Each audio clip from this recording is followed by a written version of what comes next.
You know, for years, there's always been this feeling like wrestling is somewhat of an, I guess, more of a corporate machine than it is, an industry made for the fans to kind of escape reality, which is the truth because it is more of a corporate machine. I don't think wrestling was ever intended to be an escape from reality. It was more so to just make it a little bit more questionable as to what was better. Well, we know quite now that whatever we escaped to was much better. But when it comes down to it, for years, it feels like wrestling's kind of been at its peak of being a corporate machine of sorts. I've never liked that. I've never enjoyed that.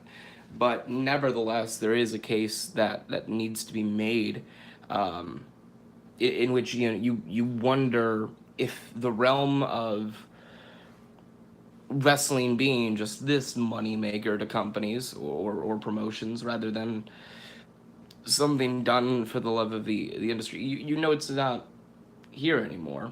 You know that's not a time. I'm sleep deprived. I'm trying to find my words. You know that that's not probably not going to come back, but you wonder what it would take for wrestling to be fun. Wrestling can remain a corporate machine for money to be raked in. There's always going to be that case now because wrestling is a money making industry.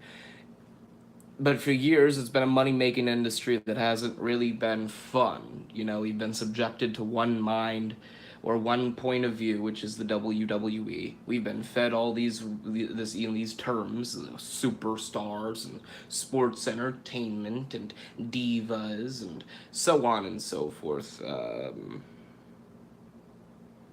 We've just kind of had nowhere else to look. I think 2011, 2012, I'll say, was was really the worst year that I can remember for that.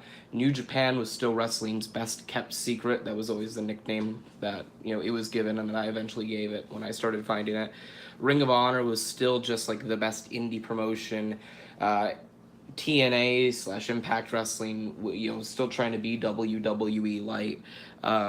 It was definitely falling off more than it was succeeding, and we were stuck watching R-Truth talk to a little kid that he made up. The Miz do whatever the fuck it was the Miz did. John Cena and The Rock bitch at each other for another year, and that was that. It was always just Rock versus Cena. That was intended for the money. No other mindset mattered because no other mindset counted. And for years, that's felt I felt that be the case in more way than one. As everybody that knows or that's watched, either the Hardy Complex or has watched anything on, in what I've done, YouTube, music, so on and so forth, you know that I'm a wrestling fan and I'm also a pro wrestler. I see both sides of the spectrum. I see all different perspectives, and I actively look for all different perspectives. I like to have conversations with people that have different opinions on pro wrestling than I do. We can debate, we can have a conversation, so on and so forth. It doesn't become a screaming match or a pissing match. I'll use my quick wit and humor from time to time, but I like having conversations. That's really the most fun aspect about wrestling that I've seen in years. Um, I started wrestling when I was 7, a month before I was 8. I always consider myself 8 when I started wrestling, but logically I was 7 when I started wrestling. It was a backyard company in Niantic that eventually grew to what is now USW. And there were a lot of struggles and hardships in terms of my personal life and in terms of the industry that I was working in.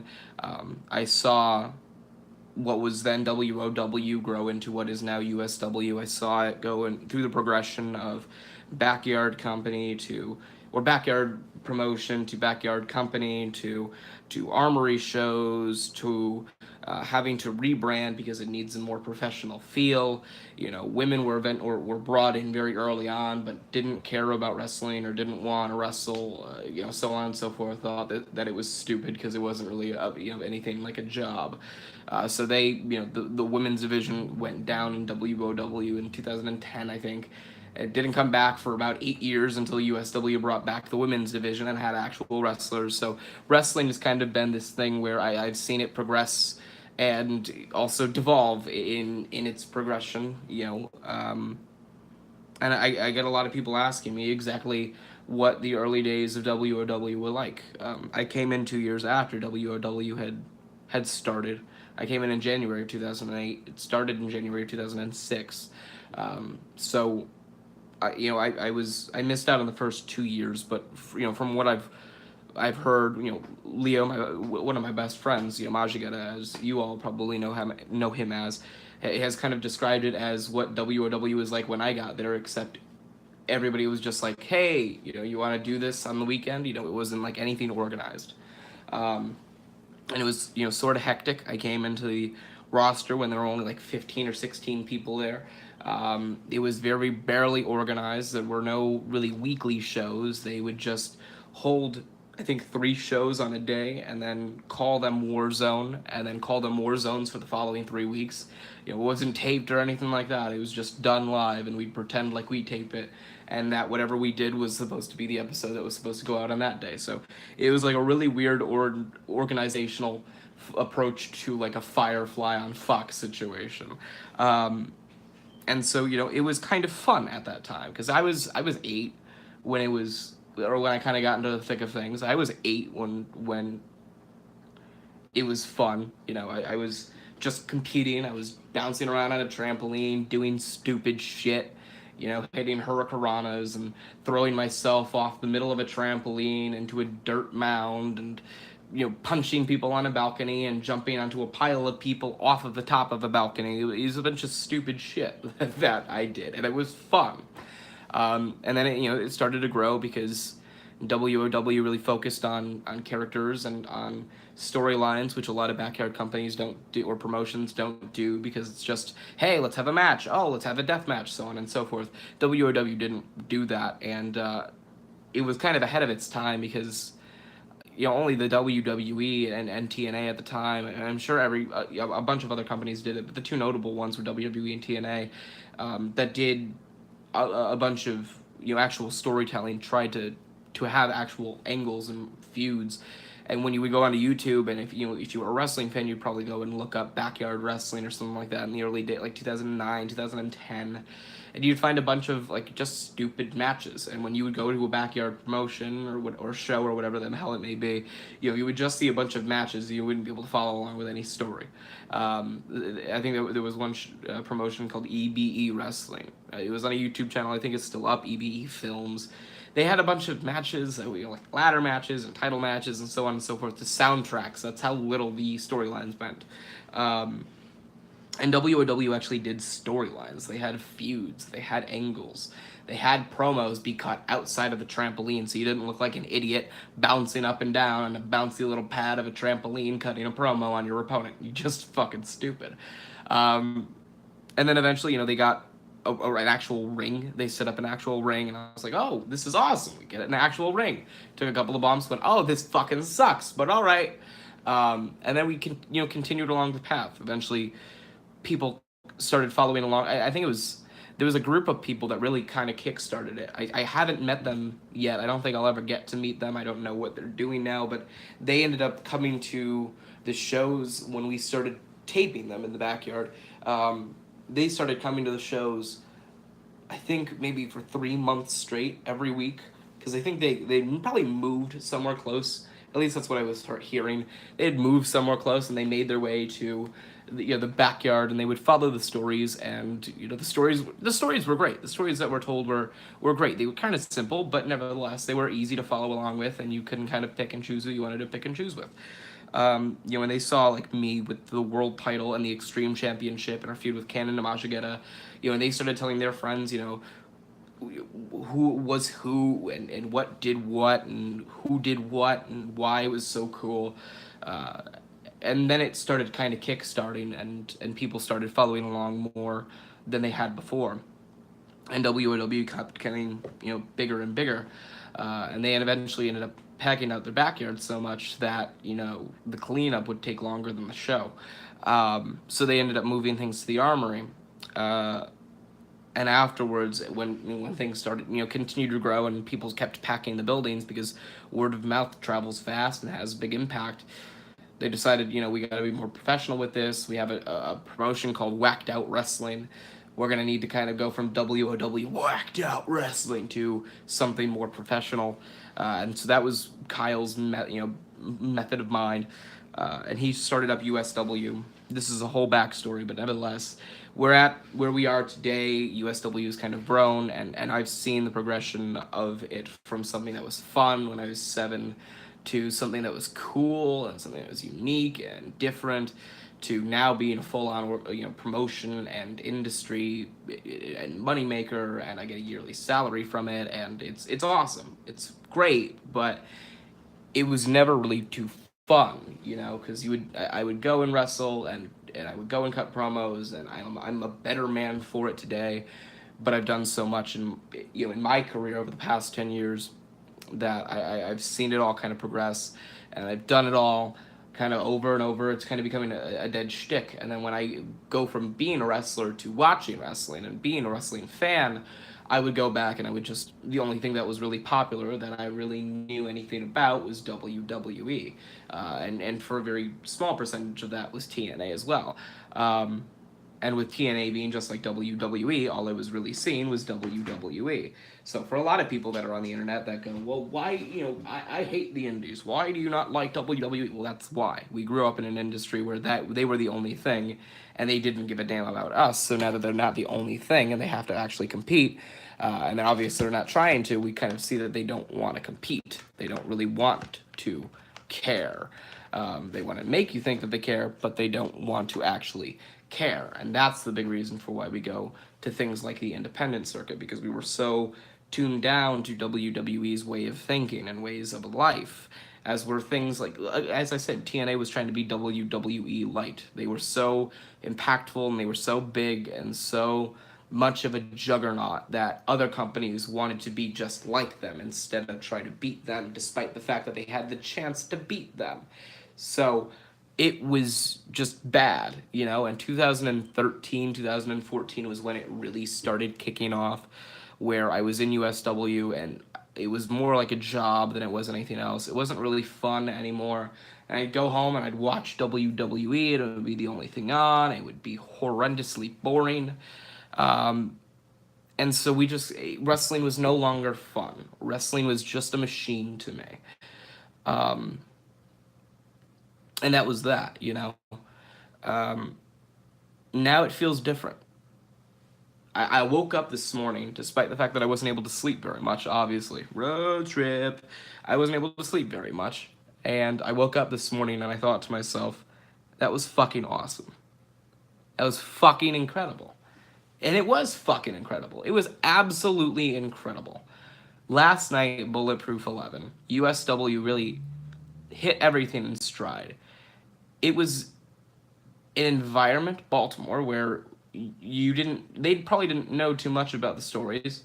There may have been a few fans that had followed through, maybe fans that came down from New York and Connecticut and Massachusetts, Rhode Island, Pennsylvania, what do you have, so on and so forth, but that came down. But there were a lot of Baltimore fans that I don't think really cared about the storylines. They just wanted to see really good wrestling, and because of a stacked card and limited time, they ended up giving all of us like more of a restriction than we had before. Like James and I usually get 40 minutes for a match. I think we got like 25. The original plan was 20, and we got the okay or the nod from the ref to take it another 5 minutes and start heading down the closing sequence. But a lot of Baltimore fans just really wanted to see wrestling. USW relies a lot on their storylines. I mean, one of the biggest ones going is Dwayne Porter and Tyree Carver. Tyree Carver lost the title to Dwayne Porter. He's desperately trying to get back to challenging Dwayne Porter to take the title back off of him, till eventually he'll take the title back off of him, and the storyline will be fulfilled, and we'll go into that clean circle. It's a huge slow burn, but nevertheless, it's a slow burn of a storyline. And Baltimore didn't really care about storylines. They cared about wrestling. They wanted to see wrestling. James and I wanted to wrestle, and I'm sure that Crimson Red and Eli Kaner wanted to wrestle. We just wanted to wrestle, and Baltimore wanted to see wrestling. And they didn't care who was cool or who was bland. If you were a babyface, they cheered for you. If you were a heel, they booed you. because they didn't know a damn thing about you. They just knew what you looked like, what you came out to, what you came out like, and then that dictated who you were for the match. Um, and for a moment, I felt like this was fun again. I felt like I enjoyed it, like I loved it. It was fantastic. It was something great. I mean, I've been doing this for 10 years now, and it has been almost 9, or I'm sorry, almost 11 years, but it's that I've been doing this, but it's been almost 9 years since I was heel Zack Hardy. Not heel Enigma, I did that, but heel Zack Hardy, And so for 10 years, almost 11, I've been putting on jeans, a muscle shirt, and my boots, whatever boots I have at that moment, and I go out and wrestle. Last night I had actual wrestling gear. For the first time in almost 11 years, I was genericism wrestler. It was fucking awesome. Awesome. I mean, to begin with, it was weird to get used to, but I had black gear with a orange/golden trim. On the side of my right leg had an M in the metric diamond logo. And then on the left side leg, I had the term metric going down. And I have a bunch of gear, a bunch of different gears. I have I have the same thing, but with white pants and a black trim, white pants and a silver trim, silver pants and a black trim, silver pants and a white trim. I have gold with a black trim. I have gold with a red trim, red with a black trim, red with a gold trim. It's fucking endless. It's awesome. I have actual wrestling gear. I have kick pads, and I have actual wrestling boots now. It's fucking amazing. It was fun. I was like a kid at Christmas or a candy store. I fucking loved it. I was able to go out there and I was able to wrestle just like I was 10, 9, 8 years ago. At the very most, maybe 8 years, or at least maybe 8 years ago, that I was able to go out and just wrestle. I didn't care about the storyline. I didn't care about the in-ring psychology from the weeks leading up. I didn't have to approach it like it was some statistical thing. I just had to go out there and fucking wrestle. And I think a lot of people on social media went, this is a different kind of show than I was expecting. Well, yeah, Baltimore wanted to see wrestling. We're usually a people of storyline. They didn't care about the storyline. They wanted to see wrestling. We're going to give them wrestling. It was fun. We got to go out there and be what we wanted to be. And while I love to make people smile and laugh, I love to play the heel. It gives me so much freedom. It makes it so much more enjoyable to look at a kid in the crowd and say, fuck you, and then flip the bird to his mom and then walk to the ring. Like, playing your heel role perfectly is amazing. And then when you hear people boo you in unison, where it floods the building with just, boo! That's amazing. I fucking love it. And that was what I got last night. And it was such an enjoyable time and such an enjoyable night. Even though I lost, it was fantastic. And then we get into that being from a wrestling perspective, or a wrestler's perspective, to a wrestling fan's perspective, and you see an influx of all these new companies and possible ventures. I say possible ventures as in like the Cody Rhodes, Jim Ross, Chris Jericho, Shahid Khan, Young Bucks,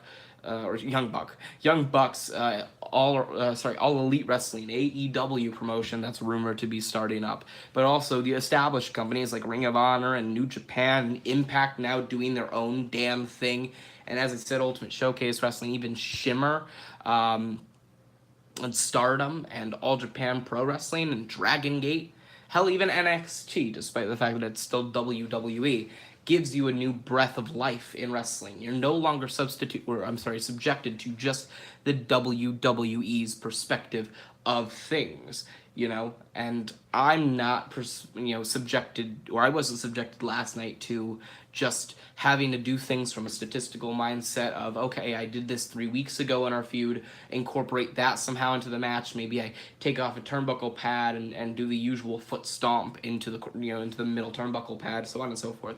Some stupid shit like that. I don't have to think about things. I can just go out and wrestle, and then I can come home and I can watch whatever the hell I want to watch. And that's a big thing for why, for what I advocate with people that are like, I don't want to ever leave WWE. Like, I'm not saying you have to leave WWE. You shouldn't ever want to leave something you're loyal to or passionate about, especially if it saved your life. However, it saved your life, but however it saved your life, if it saved your life, I wouldn't want you to skip town on it because you saw something new and shiny, But I'm not saying leave WWE. I'm just saying go watch some indie wrestling so that way you have a mindset on everything. WWE doesn't give you the overwhelming arch of Japanese strong style or British technical wrestling or Canadian submission wrestling, It doesn't give you, or Mexican lucha libre wrestling, it doesn't give you a whole lot in terms of international flavor. And you can go watch AAA down in Mexico. You can go watch Stampede Wrestling up in Canada. You can go watch Revolution Pro Wrestling. I believe that's in England. I may be losing my mind. Nevertheless, you can go watch Ring of Honor, which gives you an international flavor from all these other different companies. You can go and watch New Japan. That would be fantastic, for you to be able to watch. Rather than Rev Pro in England. Another one you can go to, Progress, whatever the fuck you want to phrase it as or it as. Go watch those companies just to get a taste of it. Just that way you're not, not that you want to skip town on WWE, but that you're not subjected to just one company's point of view. Because that's how Hitler got into power. That's how Mussolini got into power. The entire nation was subjected to his point of view. They didn't really give a damn about everybody else's because it was like, oh, see, Heil Hitler, because he's telling me what is great, and I'm not going to subject myself into what Peru thinks. That's the kind of shit that keeps things in power. I may have just compared WWE to Hitler. My apologies. WWE is not Hitler. Hitler's run lasted way less time than WWE, but nevertheless, it's a case where I just sounded like a Nazi trying to phrase why you should get a taste of different things. You should never subject yourself to one thing, because at that point in time, you don't get to experience everything. You wouldn't want to subject yourself, if you liked chocolate, you wouldn't want to subject yourself to one brand of chocolate. You wouldn't want to go, all right, I'm a Hershey's kind of guy, fuck everything else. Fuck Mars bars, fuck, fucking, what's it called? There's one with a T, I don't want to call it Trolleys, no. Tim Tams, maybe? I think it may be Tim Tams. But, you don't want to subject yourself to one brand of chocolate. So don't subject yourself to one brand of wrestling, SmackDown versus Raw is not the only, promotion with brand splits. USW has the same thing with intensity and severity. WWE is not the only one with some sort of kind of like feeling as though there's an established kind of face, because you can find that anywhere. But wrestling's fun again, because WWE is not the only thing around. Companies are not coming up rivaling WWE, taking fans away from WWE, showing people what WWE can't. And that's the model of business that should be incorporated everywhere. That's how business should work. If a business can't give you something, go to some place that can. And for me, Baltimore was a fantastic crowd last night. I mean, granted, I'll say on Twitter that they were an absolute fucking piece of shit because I'm a heel now, but I got to wrestle. I got to be 7 again. I got to enjoy what I do for a living, and I get to come home and talk about what I do for a living, without it being one company specific. That's enough for me. Wrestling is fun again. For me, at the very least, wrestling is fun again. Hardy Complex back in 60.